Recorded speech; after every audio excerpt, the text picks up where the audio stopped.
St. Mark's, may the peace of Christ be with you all.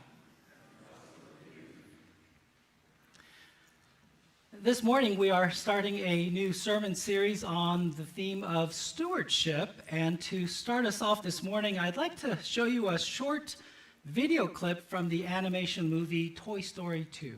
Please enjoy.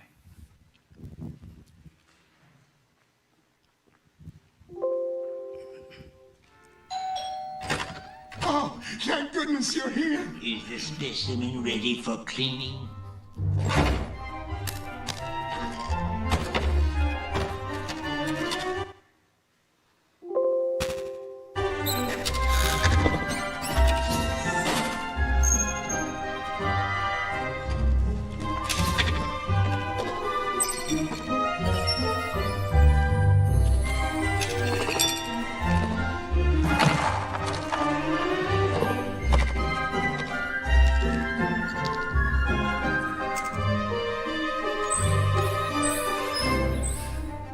So, how long is this going to take? You can't rush art.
There you go.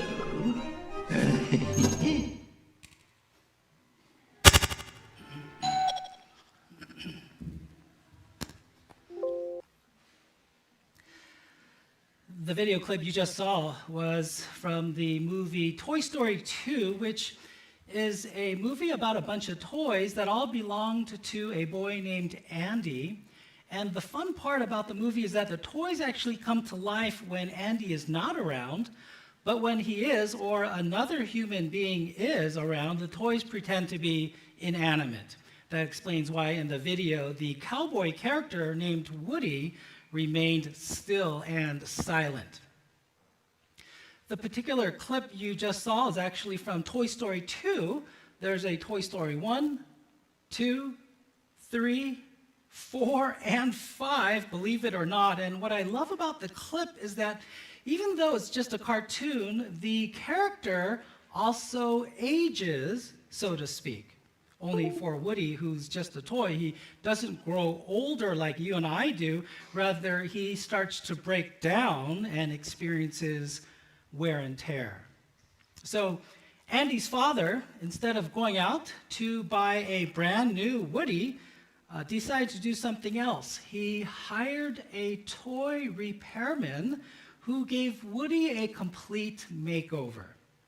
His eyes got all shiny again. His ear emptied of toy wax. Color was brought back to his cheeks. Bald spots were filled in. The arm that had fallen off was reattached with needle and thread. His boots were brought back to their original shine, and finally a layer of new paint was slapped onto his soles. By the end of the video clip, you could say Woody was good as new. Don't you kind of wish life was like that? Some of you may commiserate. Has your vision gotten worse?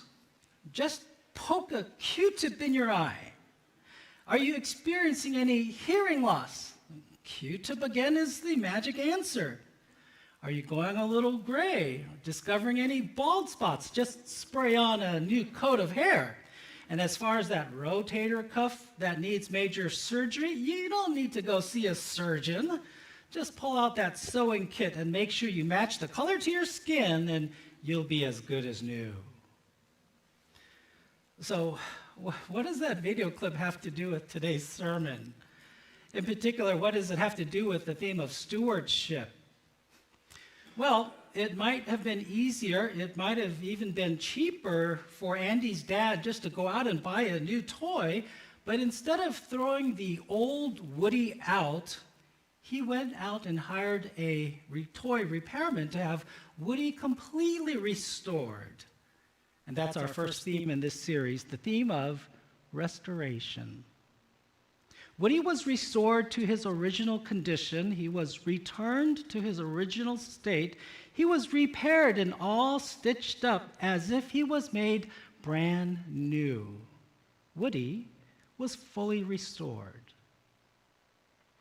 Restoration is our theme this morning, our first theme in our stewardship series, and I hope it's a theme that connects with you on some sort of level this morning.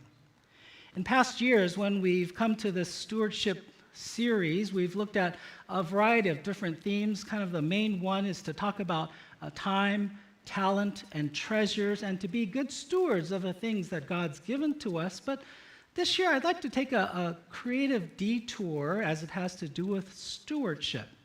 Would that be okay with you today? Thanks for someone who said that's okay. This morning, our stewardship theme is restoration, to restore something in your life. Next Sunday, our theme will be to repurpose, to find a new purpose for something that's outlived its purpose or something outdated in your life. The week after that, our theme is to revive, to bring new life to something. Then on Thanksgiving week, our theme is to rejoice. That's our stewardship series in a nutshell: to restore, to repurpose, to revive, and to rejoice. This morning, we begin with our theme, restoration, to restore something to their original condition, to repair something to a former state, to reinstate something to a former place or position, to renovate something so it's like brand new. Restore. Would you say that with me? Restoration. Say that with me. As you hear those words come out of your mouth, restore, restoration, what are the things that come to your mind? As you saw in that little video clip, we saw how a little toy named Woody was restored to his original condition, but maybe for you it's not a childhood toy. Perhaps it's something else. Let me share a list of things that can be restored, and maybe it starts to get your restoration juices flowing. Gentlemen, maybe you have an old pair of boots that need to be restored that look kind of like something in the picture above me. Or maybe it's not a pair of working boots, maybe it's a pair of fancy wingtip dress shoes, like in this next picture. Ladies, do you have a pair of heels that have seen better days? If you do, I know a guy on Crenshaw and Sepulveda that can do magic on those heels. Maybe your restoration idea brings you back to something at home. Maybe it's something in the kitchen. Maybe it's an old skillet that has cooked way too many meals. Well, with a little polish and a little elbow grease, you can restore it back to its factory shine. Or maybe it's something in the library. Maybe it's a rare collection of books that needs a new jacket, a new cover, a new spine. Maybe it's something in the garage. Maybe it's something in the toolbox that just doesn't work quite as it used to when you bought it at Home Depot. Needs a little lubrication and maybe a coat of green paint. Maybe it's that piece of junk sitting in your driveway. Maybe it's a mobile home that needs a new coat of paint, ready to see some new adventures. If you're like me, maybe you live in an older home and termites have really done their job. Here's a picture of a fireplace mantle that was restored to look completely brand new. Or how about your floors at home? One couple bought an old house, and when they pulled up the carpet, they saw hardwood floors. And after sanding it down and giving it a new coat of varnish, the floors looked absolutely stunning.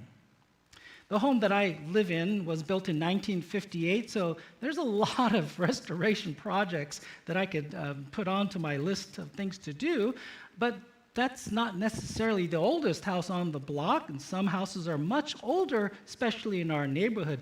In those cases, you have to restore the complete home from top to bottom, kind of like in these pictures. An old picture there and that one. As you looked at pictures of things that could be restored, I hope I didn't just add a list of 12 new things to put onto your list of things to do this weekend, but there's something rewarding about restoring something to their original condition. The satisfaction of knowing you've restored value to something that may have been heading to the trash heap. In our first Bible passage for this morning, God had a restoration project for his people.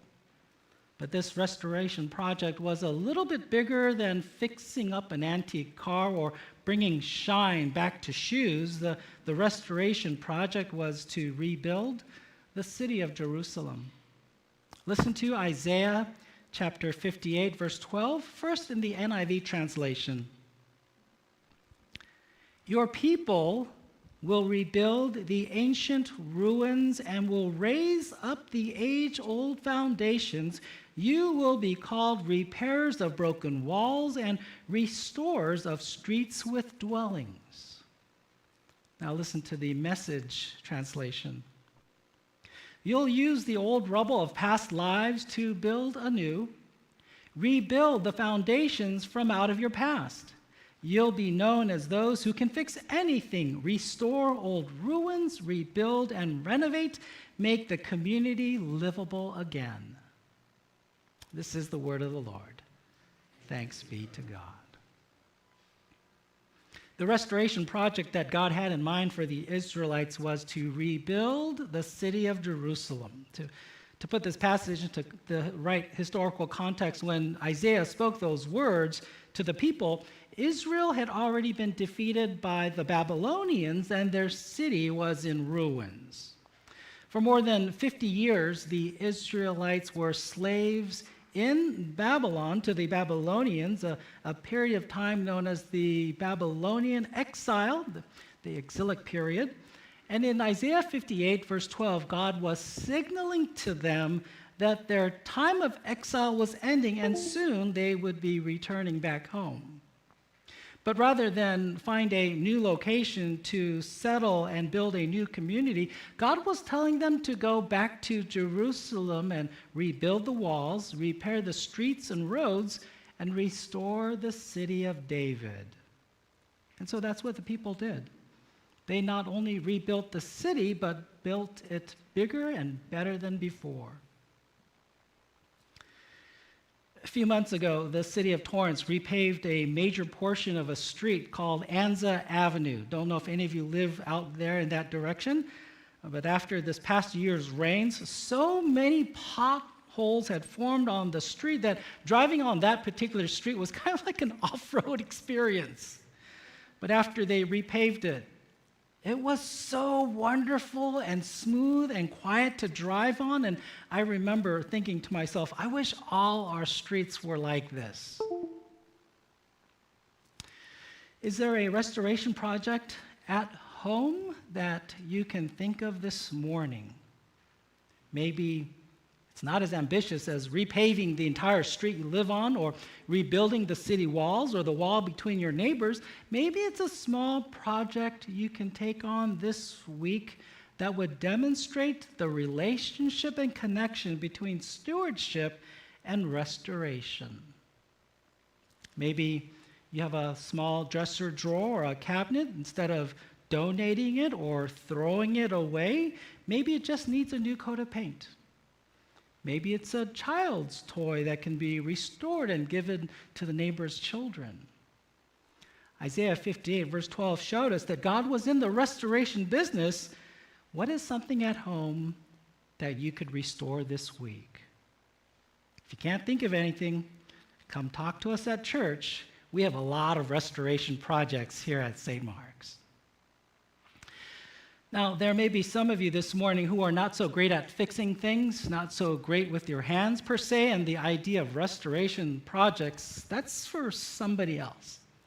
At my home, if something's broken, if something isn't working properly, that's kind of my domain. So when it comes to fixing things, I'm Johnny on the spot.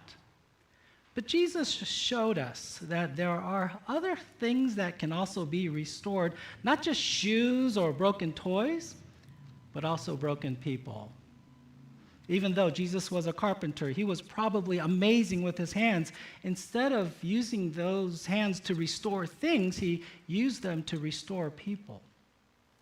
Listen to our second passage for today from Matthew chapter 4, verse 23 and 24. The passage took place right after the calling of the first disciples. Jesus heals the sick. Jesus went throughout Galilee, teaching in their synagogues, preaching the good news of the kingdom, and healing every disease among the people. News about him spread all over Syria, and people brought to him all who were ill with various diseases, those suffering severe pain, the demon-possessed, those having seizures, and the paralyzed, and he healed them. Jesus was the restorer of broken people. There's an artist in Chicago by the name of Julian Baumgartner. This is a picture of Julian in his studio. He is a second-generation artist. His father, Rene, was an artist too. You've probably never heard of either of them, Julian or his father, Rene, and I doubt you'll ever see any of their famous artworks hanging in a museum, and that's because they're not famous for their own painting, but the paintings of other artists that they have restored. Here's a picture of Julian working on a current restoration project. Here's another picture of what he's doing. Here's another picture of a good example of one of his restoration works. You can see the before on the left and the after on the right. It is night and day. In some cases, when painting is missing from the original artwork, he has to fill the colors and the paint back in, but in most cases, he simply takes away, removes what has been added by the environment, dirt, grime, dust, etc. This is an example of his work. This is the before, and then here's the after. And that's not photoshopped. That's his restoration work. Matthew chapter 4, verses 23 and 24 described what the canvas looked like, what Jesus saw when he arrived on scene. He saw a lot of people who needed restoration. People who didn't look like how God originally created them to be. People who, for some reason or another, had become damaged. Some could no longer see. Some could no longer walk. Some were projecting images not in the image that their divine painter had in mind. And so Jesus took out his healing art brush and restored them to their original design.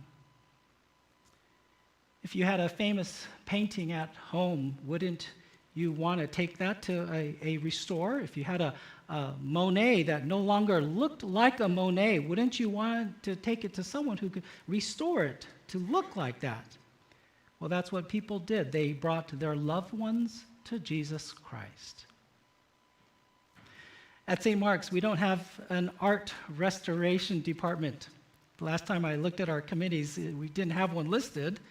But we have something better. We have a ministry where the end picture is to restore people's lives, to help restore people to the people they once used to be.